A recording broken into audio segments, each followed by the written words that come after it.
Hi friends, Mrs. Dutton here. We are on chapter 12 of The Miraculous Journey of Edward Tulane. Edward did not have much time to savor the light, for the dog suddenly appeared above him, dark and shaggy, blocking his view. Edward was pulled out of the garbage by his ears, dropped, and then picked up again, this time around the middle, and shaken back and forth with a great deal of ferocity. The little dog growled deep in its throat, and then dropped Edward again and looked him in the eye. Edward stared back. "Hey, get out of here, you dog!" It was Ernest, king of garbages and therefore king of the world.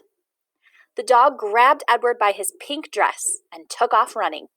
"That's mine! That's mine! All garbages is mine!" Ernest shouted. "You come back here!"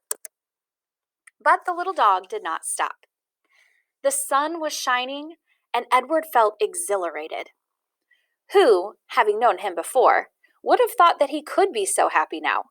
Crusted over with garbage, wearing a dress, held in the slobbery mouth of a dog, and being chased by a madman? But he was happy. The dog ran and ran until they reached a railroad track. They crossed over the tracks, and there, underneath a scraggly tree in a circle of bushes, Edward was dropped in front of a large pair of feet. The dog began to bark. Edward looked up and saw that the feet were attached to an enormous man with a long, dark beard. "What's this, Lucy?" said the man. He bent and picked up Edward. He held him firmly around the middle.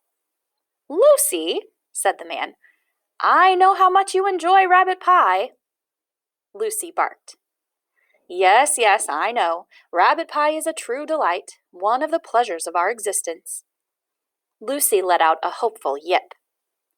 "And what we have here, what you have so graciously delivered to me, is definitely a rabbit.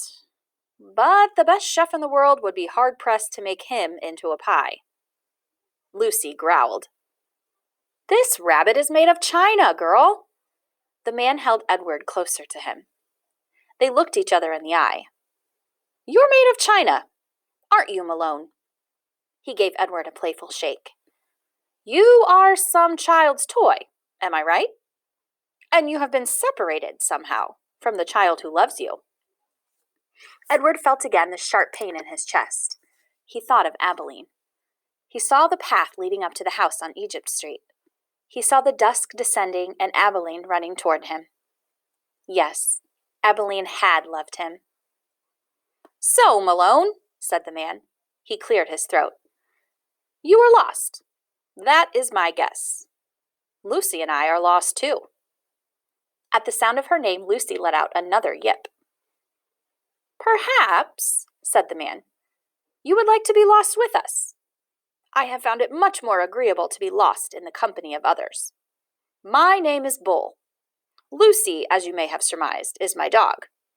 Would you care to join us?" Bull waited for a moment, staring at Edward. And then, with his hand still firmly around Edward's waist, the man reached one enormous finger up and touched Edward's head from behind.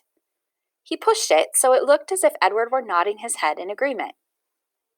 "Look, Lucy, he is saying yes," said Bull. "Malone has agreed to travel with us. Isn't that swell?" Lucy danced around Bull's feet, wagging her tail and barking. And so it was that Edward took to the road with the hobo and his dog.